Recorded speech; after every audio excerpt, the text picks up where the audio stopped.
வணக்கம். அறிவியலும் ஆன்மீகமும் இது ரெண்டும் எதிரும் புதிருமா? இல்லவே இல்லைன்னு நம்ம பண்டைய பாரதம் சொல்லுது. சொல்லப்போனா இது ரெண்டுமே ஒரே தேடலோட ரெண்டு பக்கங்கள். அப்படி தொலைஞ்சு போனதா நாம நினைக்கிற ஒரு அற்புதமான ஞானத்தை பத்தி தான் இன்னைக்கு நாம ஆழமா பார்க்க போறோம்.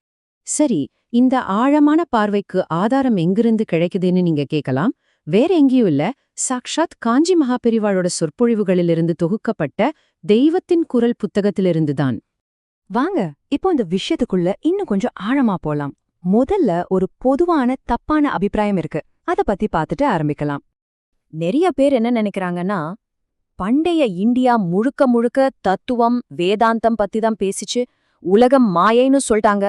அதனால இங்க அறிவியல், தொழில்நுட்பம், மருத்துவம் இதுக்கெல்லாம் இடமே இல்ல, எல்லாமே நமக்கு வெஸ்ட்ல இருந்து தான் வந்துச்சுன்னு ஒரு பெரிய குற்றச்சாட்டு நம்ம மேலேயே இருக்கு இல்லையா? ஆனா நிஜமாவே இதுதான் முழுமையான உண்மையா?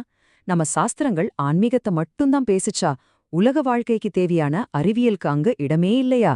வாங்க இப்போ ஆதாரத்தோட இத நாம அலசி ஆராயலாம். சரி, நம்ம பண்டைய பாரதத்தோட அறிவியல் பொறியியல் திறமைக்கு சில நக்கரமான உதாரணங்களை இப்ப நம்ம பார்க்கலாமா? முதல்ல இன்னைக்கு இருக்கிற பெரிய பெரிய இன்ஜினியர்ஸையே தலை சுற்ற வைக்கிற மாதிரி சில இன்ஜினியரிங் மார்வல்ஸ் அத பத்தி தான் பார்க்க போறோம். யோசிச்சு பாருங்க, டெல்லியில 1600 வருஷமா ஒரு இரும்பு தூண் இன்னைக்கு வரைக்கும் துருப்பிடிக்காம நிக்குது. அப்புறம் நம்ம கல்லணை கிட்டத்தட்ட 2000 வருஷம் ஆச்சு. அது எந்த சிமெண்ட் கலவையால கட்டப்பட்டதுன்னு இன்னைக்கும் கண்டுபிடிக்க முடியல. அது மட்டுமா, ஆவுடையார் கோவில்ல அவ்ளோ கடினமான கருங்கல்ல பேப்பர் மாதிரி மெலிசா இழைச்சிருக்காங்க. திருவேழிமிழலை கோவில்ல இருக்கிற அந்த பிரம்மாண்டமான ஆர்ச் எந்த ஒரு சப்போர்ட்டும் இல்லாம எப்படி நிக்குதுன்னு இன்னைக்கு வரைக்கும் இன்ஜினியர்ஸ்க்கு ஒரு பெரிய ஆச்சரியம். இன்ஜினியரிங் மட்டும் இல்ல, மத்த துறைகளையும் கொஞ்சம் பாருங்களேன். இன்னைக்கு இருக்கிற டாக்டர்ஸையே அசர வைக்கிற சர்ஜரி முறைகளை எல்லாம் அப்பவே நம்ம ஆயுர்வேதம் சொல்லியிருக்கு. அப்புறம் வானியல், ஆயிரக்கணக்கான வருஷமா ஒரு செகண்ட் கூட தப்பில்லாம கிரகணங்களை எல்லாம் கணிச்சிருக்காங்க நம்ம முன்னோர்கள். அட, இது எல்லாத்துக்கும் மேல சமராங்கன சூத்திரதாராங்கிற நூல்ல விமானம் செய்யறதுக்கான ஃபார்முலாவே இருக்குன்னு பாத்துக்கோங்களேன். சரி, இவ்வளவு பெரிய சாதனைகள்லாம் பண்ணியிருக்காங்க. ஆனா இதுக்கெல்லாம் பின்னாடி இருந்த நோக்கம் என்ன? இங்கதான் ரொம்ப ரொம்ப முக்கியமான ஒரு விஷயமே இருக்கு. அறிவோட நோக்கத்தை பாருங்க. நம்ம பண்டைய இந்தியாவோட அணுகுமுறை எப்படி இருந்துச்சுன்னா, அது ஆன்ம விடுதலைக்கு, அதாவது ஆத்ம ஸ்ரேயஸ்க்காக இருந்துச்சு. ஆனா இன்னைக்கு இருக்கிற நவீன மேற்கத்திய அணுகுமுறை முழுக்க முழுக்க உலக வசதிகளுக்காக, அதாவது லோகிக சௌக்கியம் பத்தி தான் யோசிக்குது. அப்போ அறிவுங்கிறது தன்னைத்தானே தெரிஞ்சுக்கிற ஒரு பெரிய பயணத்தோட ஒரு அங்கமா இருந்துச்சு. அதாவது ரொம்ப அழகா சொல்லணும்னா, எல்லா கலைகளும் எல்லா அறிவியலும் தன்னை அறியிற அந்த உன்னதமான அறிவோட இணைஞ்சே இருந்துச்சு. இதுதான் நம்மளோட மையத் தத்துவம். இதனாலதான் இந்த மாதிரி சக்தி வாய்ந்த அறிவை எல்லார்கிட்டயும் கொடுக்காம அதோட தவறான பயன்பாட்டை தடுக்க நினைச்சாங்க. அணுகுண்டு மாதிரி ஒரு பேரழிவு வந்துடக்கூடாதுங்கிற ஒரு தீர்க்க தரிசனத்தாலதான் பக்குவப்பட்ட சீடர்களுக்கு மட்டும் இந்த விஞ்ஞான ரகசியங்கள் எல்லாம் கத்துக் கொடுத்தாங்க. அதனாலதான் பல சாஸ்திரங்கள் பாத்தீங்கன்னா சாதாரண மக்களுக்கு புரியாத பரிபாஷையில எழுதப்பட்டிருக்கு. இப்போ நம்ம நவீன உலகத்தோட ஆன்மீக பயணத்தையும் மேற்குலகத்தோட பயணத்தையும் ஒப்பிட்டு ஒரு பவர்ஃபுல்லான உருவகத்தை மகாபெரிவா சொல்றாங்க. அத பார்க்கலாம். இந்த ஒப்பிட்ட கொஞ்சம் கவனிங்க. மேற்குலகம் பொருள் வசதியோட உச்சத்துக்கே போயிடுச்சு.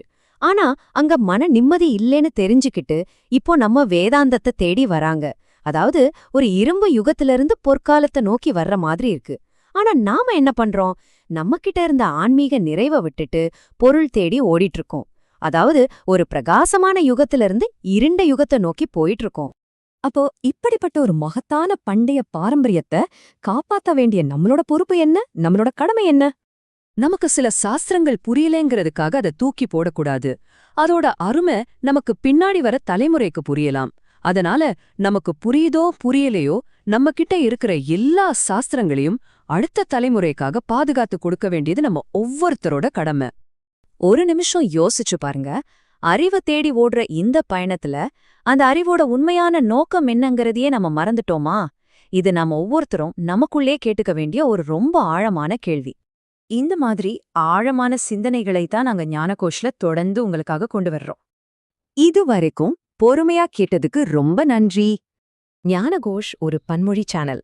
இங்க நாங்க ஆன்மீக ஞானத்தை ஆங்கிலம், ஹிந்தி, மராத்தி, தமிழ், பெங்காலின்னு பல மொழிகள்ல பகிர்ந்துக்கிறோம். கூடி சீக்கிரம் இன்னும் நிறைய மொழிகள்ல வரப்போகுது. எங்களோட நோக்கம் ஒன்னே ஒண்ணுதான். சனாதன தர்மத்தோட காலத்தால் அழியாத பொக்கிஷங்களை உங்களுக்கு ரொம்ப எளிமையா தெளிவா அர்த்தமுள்ளதா கொண்டு வந்து சேர்க்கலாம். எங்க சேனல்ல நீங்க ஸ்ரீமத் பாகவதம், பகவத்கீதை, மகாபாரதம், லலிதா சஹஸ்ரநாமம், தெய்வத்தின் குரல், மகாராஷ்டிரா மற்றும் வங்காளத்து மகான்களோட கதைகள், ஆதிசங்கரரோட திவ்ய சரித்திரம்னு பல விஷயங்கள தினமும் பார்க்கலாம். எங்களோட இந்த முயற்சி உங்களுக்கு பயனுள்ளதா இருந்துச்சுன்னா மறக்காம ஞானகோஷ் சேனலுக்கு சப்ஸ்கிரைப் பண்ணுங்க, லைக் பண்ணுங்க, ஷேர் பண்ணுங்க. இந்த தெய்வீக ஞானத்தை உங்க குடும்பத்தினர், நண்பர்கள்னு எல்லார்கிட்டயும் கொண்டு போய் சேருங்க. வாங்க, சனாதன தர்மம்ங்கிற இந்த ஒளிய நாம எல்லாரும் சேர்ந்து இன்னும் பிரகாசமா எரிய வைப்போம். நன்றி.